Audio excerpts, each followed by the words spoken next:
close the doors. Close the doors. All right, y'all. So some reason why some people are not as successful as they should be and could be is because they don't understand certain laws that govern certain principles, right? So today we're going to discuss the 7 Hermetic Principles and how we apply that to fitness, all right? Because everything over here, we alchemize it to a higher version of ourselves, all right? So basically 25,000 years ago, there was a body of teachings attributed to Hermes, Megasus. I'm reading notes, of course, right? Don't have the index cards in front of me because I don't want to embarrass myself, right? But really, with this teaching here, these are principles that he came up with, right? That actually govern us, right? Whether it's matter, energy, mind, transformation, all these things wrapped into one, right? And you can use these principles for yourself as well, right? So, and like I always say, alchemy fitness over here, fitness is alchemy, right? It's just not a slogan. It's really a claim in how we go um about expressing ourselves through this time and space, right? So we're gonna get into it. So if you know the principles, shout yourself out in the comments, right? So, but the first principle is the principle of mentalism, that all is mind. Yes, right? You got to see it before you can achieve it, right? So the universe is mental, right? So basically you take that to the gym floor, right? Everything starts at a physical point first, right? 'Cause like if you are familiar with my content, everything is mental. I mean, pardon me, it's physical starts off, then it's mental, then it goes into a spiritual uh, realm, right? So you see someone that lost like 80 pounds, right? Or someone who added 40 pounds of muscle, right? It's kind of hard to do. But anyway, but for them to get to where they are now, it started in their mind. They had to see themselves as that person, right? And that's what that first rep represents. They're taking the initial steps to get to that person who they want to be. So it's almost like you have to reverse engineer, all right? But they made that decision first, right? So it says in the beginning was the word, right? Right. And it's just not it does not deals with manifestation. It's not like manifestation is real, but it comes from like you hear some of these uh creators like Joe Dispenza, he talks about frequency and others as well. If you read Napoleon Hill books, he talks about that as well, about catching up to the person who you want to be. You're already that, but you just have to catch up to that, right? Align yourself with that frequency and become who you're destined to become. All right. And neuroscience is backing that up. More and more research is showing that this is actually true. All right. And this is how you can predict your behaviors and outcomes, right? So yes, your mind and your training, they're not separate. Everything is connected. All right. So everything starts in your mind. You see it, you believe it, you can achieve it. All right. Principle number 2, the principle of correspondence. You probably heard this before. As it is above, so it is below, which is true, right? As within, so without. All right. So this is where most time it gets uncomfortable because really training reflects your life. I tell you guys this all the time, and I tell clients this. This is just the way how you move the weight or how you move in the gym is a reflection of you. It's just another expression of yourself. All right. So if you want to cut corners, you ain't trying to do them last 5 reps, more than likely you're doing that shit somewhere else as well. All right, it's just plain and simple. Because how you do one thing is how you do how you do anything is how you do everything.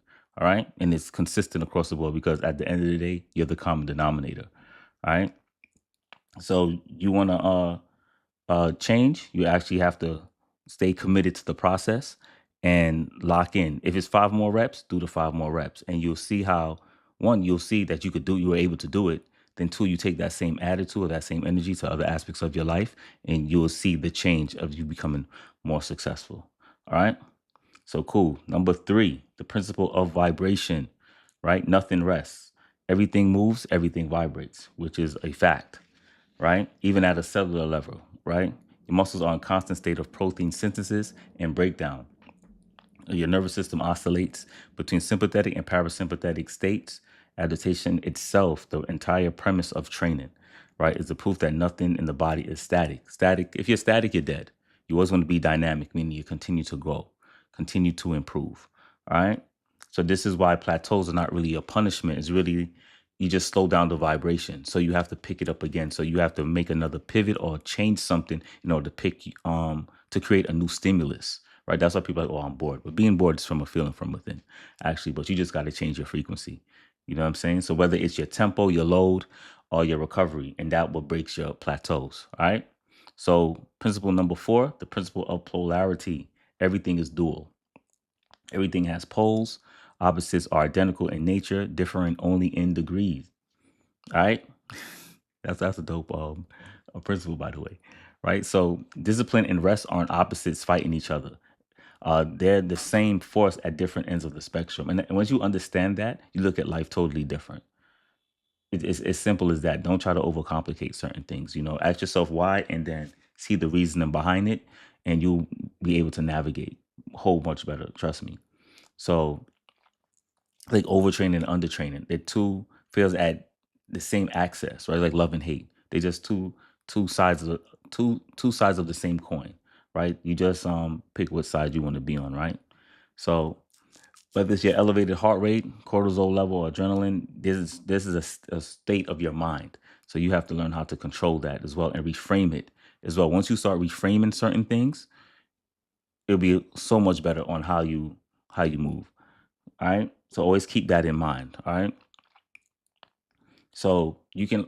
It's like in The Dark Knight Rises, right? When the old man told Bruce Wayne, use fear to get you out of the cave, right? Because he was like, what do you fear most? He said he's angry. He said, that's not going to get you out of the cave. You got to use fear.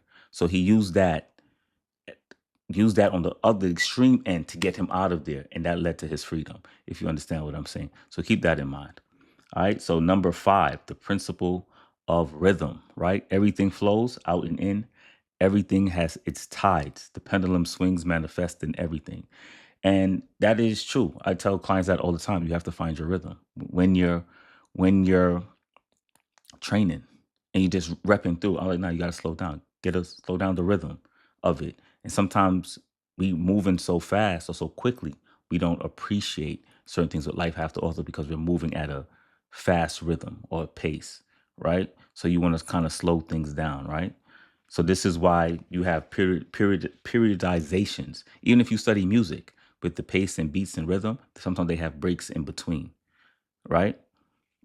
When you sleep, you have a rhythm, right? I can't sleep. You got to catch your rhythm, catch your pace. So it's the same thing. Whether it's a menstrual cycle, it's a rhythm, right? The seasons is a rhythm. Your life is a rhythm. So you got to catch it. You know what I mean? In order to get the best out of it, right? So training is the same thing. Is no different. All right. So don't believe that shit too. The no days off culture, because you have to rest in between. All right. And that OG too to tell me that too, because I always was always on the go until he's like, Tristan, you got to get your rest. So it kind of put me back in a better rhythm, and I was able to accomplish more as well. All right. So by having a rhythm and rest in between, it prevents burnout. So that's the gist of it. All right, principle number 6. I'm running through these because I'll be here all day talking about it. The principle of cause and effect. Yes, everything has its effect. Every effect has its cause.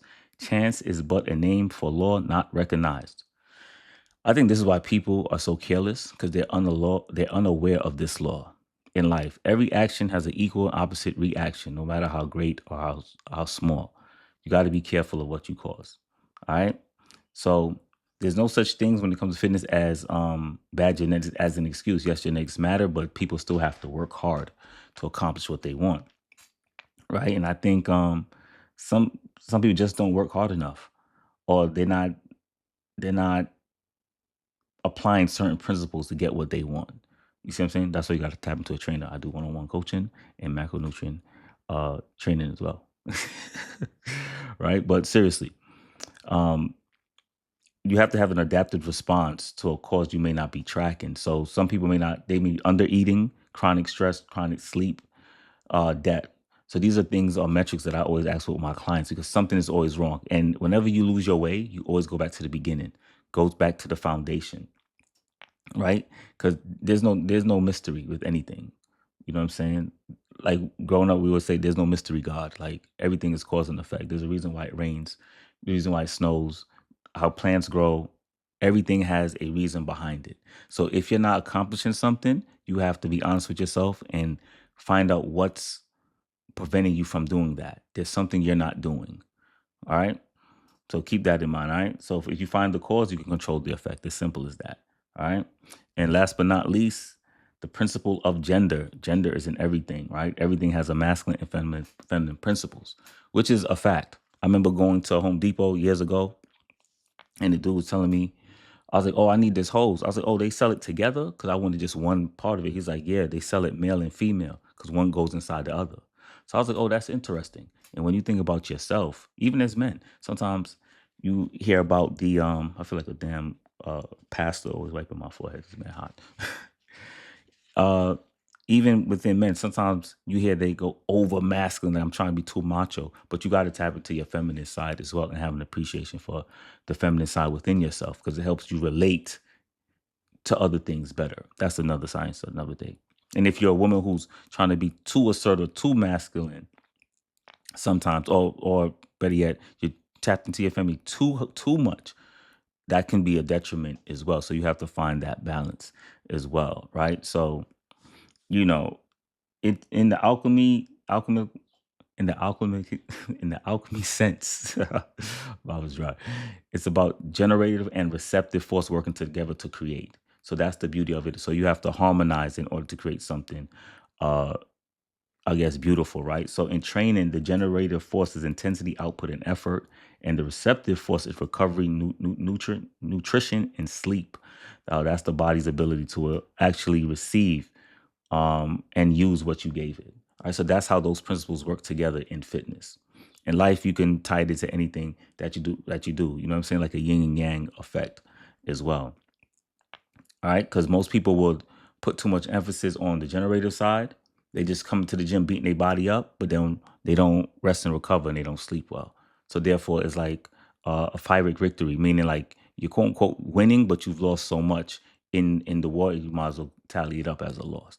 You know what I'm saying? So you want to harmonize both to get the real transformation or the benefit of the real transformation by harmonizing both the masculine and feminine. All right. And of course, for my trainers out there, can't forget you guys. You know what I mean? So this is a framework really for client retention, but I just disguise it in philosophy. You know what I'm saying? So whenever your clients hits a plateau or you feel like you tell them, oh, just push a little harder, run it through vibration and rhythm and see. You know what I mean? Because it's probably something going off. And sometimes they have problems outside of the gym and they bring it in and they don't know how to let it go. You know, 'cause I did a video on that too. Like sometimes certain traumas that we have, if we hold on to it and you can see the expression moving through the weight. You know what I'm saying? So people, you have to teach them how to relax a little bit and let go. And that's part of the therapy in personal training as well. But that's a little esoteric though, right? So you don't want them to self sabotage because then you could tie that to the law of correspondence. You know what I'm saying? So as above, so below. You know, because everything is connected. All right. So you got to diagnose your client as well, but that comes from a self awareness of you as well. You have to know yourself in order to pick it up in others as well. All right. So let me know, guys, which one resonate with you out of all these principles the most.